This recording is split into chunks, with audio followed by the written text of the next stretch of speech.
ത്രിയേക ദൈവത്തിൻ്റെ അതിപരിശുദ്ധ നാമം വാഴ്ത്തപ്പെടുമാറാകട്ടെ. കർത്താവിൽ പ്രിയ വിശ്വാസിനി വിശ്വാസികളുടെ സമൂഹമേ, നിങ്ങൾക്ക് ഏവർക്കും പ്രഭാത വചനത്തിലേക്ക് എൻ്റെ സ്വാഗതം. വലിയ നോമ്പിൻ്റെ 9ാമത്തെ ദിവസമായ ഇന്ന് വിഷയമായി കൊണ്ടുവന്നിരിക്കുന്നത് ദുഃഖാർത്ഥരായ അവസ്ഥയിൽ നിന്നുള്ള മോചനം. വർഷങ്ങൾക്ക് മുമ്പ് പൗലോസ്ലീഹ ചോദിച്ച ഒരു ചോദ്യമുണ്ട്. റോമർ 7:24. അയ്യോ, ഞാൻ അരിഷ്ട മനുഷ്യൻ, ഈ മരണത്തിന് അധീനമായ ശരീരത്തിൽ നിന്നും എന്നെ ആർ വിടുവിക്കും?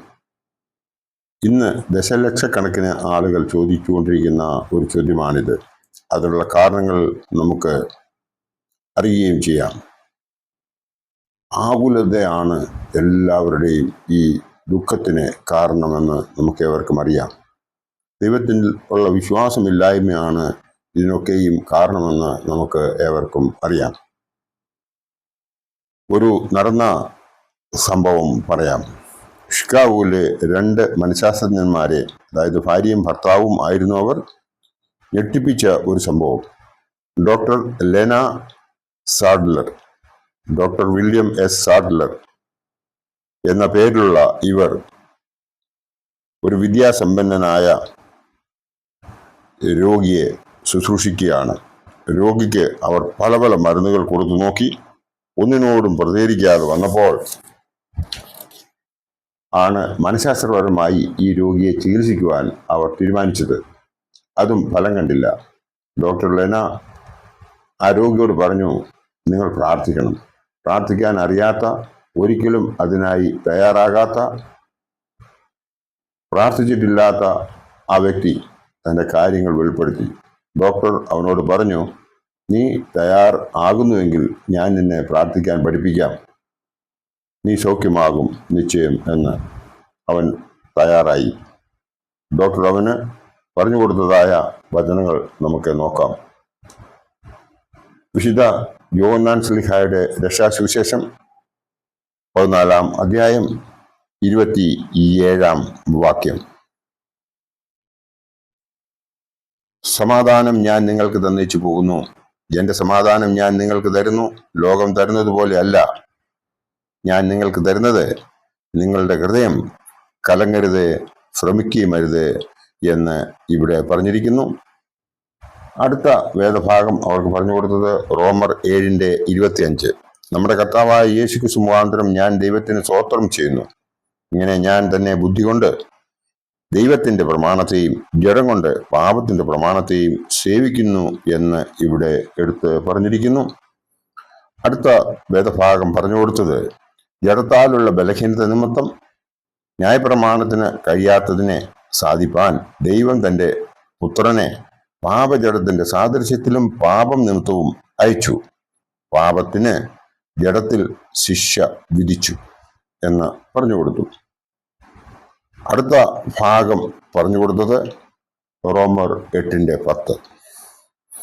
ക്രിസ്തു നിങ്ങളിൽ ഉണ്ടെങ്കിലോ ശരീരം പാപനിമിത്തം മരിക്കേണ്ടതെങ്കിലും ആത്മാവ് നീതി നിമിത്തം ജീവനാകുന്നു എന്ന് പറഞ്ഞു കൊടുത്തു. അടുത്തത് 13-ാം വാക്യമാണ് പറഞ്ഞു കൊടുത്തത്. നിങ്ങൾ ജഡത്തെ അനുസരിച്ച് ജീവിക്കുന്നുവെങ്കിൽ മരിക്കും നിശ്ചയം. ആത്മാവിനാൽ ശരീരത്തിന്റെ പ്രവൃത്തികളെ മരിപ്പിക്കുന്നുവെങ്കിലോ നിങ്ങൾ ജീവിക്കും എന്ന് പറഞ്ഞു കൊടുത്തു. അടുത്ത വചനം പറഞ്ഞു കൊടുത്തത് പരിശുദ്ധനായ പൗലോസ്ലീഹ ഗലാത്യർക്ക് എഴുതിയ ലേഖനം 5-ാം അധ്യായം 24-25 വാക്യങ്ങളാണ്. ക്രിസ്തുയേശുവിനുള്ളവർ ജഡത്തെ അതിന്റെ രാഗമോഹങ്ങളോടുകൂടെ ക്രൂശിക്കുന്നു എന്നാണ് പറഞ്ഞു കൊടുത്തത്. ആത്മാവിനാൽ നാം ജീവിക്കുന്നുവെങ്കിൽ ആത്മാവിനെ അനുസരിച്ച് നടക്കുകയും ചെയ്യുക എന്ന് 25-ാം വാക്യത്തിൽ പറയുന്നു. അടുത്ത പറഞ്ഞു കൊടുത്തത് പരിശുദ്ധനായ പൗലോസ്ലീഹ കൊലോസ്യർക്ക് എഴുതിയ ലേഖനം 3-ാം അധ്യായം 5-ാം വാക്യം. ആകയാൽ ദുർനടപ്പ്, അശുദ്ധി, അതിരാഗം, ദുർമോഹം, വിഗ്രഹാരാധനയായ അത്യാഗ്രഹം, ഇങ്ങനെ ഭൂമിയിലുള്ള നിങ്ങളുടെ അവയവങ്ങളെ മരിപ്പിപ്പീൻ എന്ന് പറഞ്ഞു കൊടുത്തു. അത് കഴിഞ്ഞ് പറഞ്ഞു കൊടുത്ത ഭാഗം ഫിലിപ്പിയർക്ക് എഴുതിയ ലേഖനം 1-ാം അധ്യായം 20-ാം വാക്യം. അങ്ങനെ ഞാൻ ഒന്നിലും ലജ്ജിച്ചു പോകാതെ പൂർണ്ണധൈര്യം പൂണ്ട് ക്രിസ്തു എന്റെ ശരീരത്തെങ്കിൽ ജീവനാൽ ആകട്ടെ മരണത്താൽ ആകട്ടെ എപ്പോഴും എന്ന പോലെ ഇപ്പോഴും മഹിമപ്പെടുകയേ ഉള്ളൂ എന്ന് പ്രതീക്ഷിക്കുകയും പ്രത്യാശിക്കുകയും ചെയ്യുന്നു എന്ന് ഇവിടെ കാണുന്നു. അടുത്ത വേദഭാഗം പറഞ്ഞു കൊടുത്തത് വെളിപാട് പുസ്തകം 21-ാം അധ്യായം 8-ാം വാക്യം. എന്നാൽ ഭീരുക്കൾ, അവിശ്വാസികൾ, അറക്കപ്പെട്ടവർ, കുലപാതകന്മാർ, ദുർനടപ്പുകാർ, ക്ഷുദ്രക്കാർ, ബിംബാരാധികൾ എന്നിവർക്കും ഫോഷ്ക് പറയുന്ന ഏവർക്കുമുള്ള ഓഹരി തീയും ഗന്ധകവും കത്തുന്ന പൊയ്കയിലത്രേ. അത് രണ്ടാമത്തെ മരണം എന്നാണ് ഇവിടെ പറഞ്ഞിരിക്കുന്നത്. ആദ്യത്തെ മരണം എന്നത് നാം നമ്മുടെ ശരീരത്തെ വിട്ട് ഈ ലോകവാസം വെടിഞ്ഞ് പുനരുദ്ധാനത്തിനും ന്യായവിധിക്കും തയ്യാറായി എത്തുന്ന അവസ്ഥയാണ്. നമുക്ക് ന്യായവിധി ഉണ്ടാകാതിരിക്കാൻ വേണ്ടി ജീവിക്കാം. ആ ഡോക്ടേഴ്സിന്റെ ഉപദേശം കേട്ട ആ രോഗി തന്റെ വിശ്വാസത്തോടു കൂടിയുള്ള വചനപാരായണത്തിലൂടെ ദൈവത്തെ അറിഞ്ഞ് പ്രാർത്ഥിച്ച് വിശ്വാസത്തിലൂടെ രക്ഷ പ്രാപിച്ചതായി ആ ഡോക്ടർമാർ തങ്ങളുടെ പിന്നീടുള്ള ഡയറിക്കുറിപ്പിൽ എഴുതിയിട്ടുള്ളത് പബ്ലിഷ് ചെയ്തത് ലോകർക്ക് ഏവർക്കും അറിയാവുന്ന ഒരു കാര്യമാണ്. യാതൊരു മരുന്നും കൂടാതെ രക്ഷ പ്രാപിച്ചു എന്നാണ് ഊന്നി പറഞ്ഞിരിക്കുന്നത്. നമുക്ക് വിശ്വാസത്തോടുകൂടി പ്രാർത്ഥിച്ച് ദൈവത്തെ ഉള്ളിൽ സ്വീകരിച്ച് ആ ശക്തി കൊണ്ട് നല്ലൊരു ക്രിസ്ത്യാനിയായി ഈ നോമ്പിൻ്റെ 9-ാം ദിവസമായ ഇന്ന് നാം നമ്മെ തന്നെ തിരുത്തി അവങ്കിലേക്ക് അടുത്തു ചെല്ലുന്നുവെങ്കിൽ ദൈവം നമ്മളെ എല്ലാവരെയും അനുഗ്രഹിക്കും എന്നുള്ളതിന് യാതൊരു സംശയവുമില്ല. അന്നേ വരെ പ്രാർത്ഥിക്കാഞ്ഞ, അന്നേ വരെ ദൈവത്തെ അറിയാഞ്ഞ വിദ്യാസമ്പന്നനായിരുന്ന ആ വ്യക്തി ആ ഡോക്ടറുടെ ഉപദേശമനുസരിച്ച് വേദപാരായണം തുടങ്ങിയതോടെ അവൻ്റെ രോഗത്തിന് ഒരുപാട് വ്യത്യാസം വരികയും അവൻ വളരെ സൗഖ്യവാനായി ആരോഗ്യവാനായി അവൻ്റെ ഭവനത്തിലേക്ക് തിരിച്ചു പോവുകയും അന്നു മുതൽ അവൻ നല്ലൊരു വിശ്വാസിയായി തീരുകയും ചെയ്തു.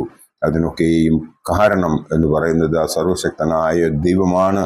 നമ്മൾ കഴിഞ്ഞ ആഴ്ചയിൽ കണ്ടതുപോലെ ആ കുഷ്ഠരോഗിയെ തൊട്ട് സൗഖ്യമാക്കിയതുപോലെ അവൻ്റെ സ്പർശനത്തിന് വേണ്ടി നാം ഓരോരുത്തരും വെയിറ്റ് ചെയ്യുന്നുവെങ്കിൽ, അതിനായി നാം ആഗ്രഹിക്കുന്നുവെങ്കിൽ, അതിനുവേണ്ടി നാം പ്രവർത്തിക്കുന്നുവെങ്കിൽ ആ സർവശക്തൻ്റെ ഒരു സ്പർശനം മൂലം നാം രക്ഷ പ്രാപിക്കും എന്നുള്ള ആ ഉറച്ച വിശ്വാസം നമുക്ക് ഉണ്ടെങ്കിൽ ദൈവം നമ്മളെല്ലാവരെയും സ്പർശിച്ച് രക്ഷിക്കും എന്നുള്ളതിന് യാതൊരു സംശയവുമില്ല. ഈ വലിയ നോമ്പ് അതിന് ഒരു കാരണമായി തീരട്ടെ എന്ന് പ്രാർത്ഥിച്ചുകൊണ്ട് എൻ്റെ വാക്കുകൾ ഇവിടെ ഉപസംഹരിക്കുന്നു. ദൈവം നമ്മളെ എല്ലാവരെയും അനുഗ്രഹിക്കട്ടെ.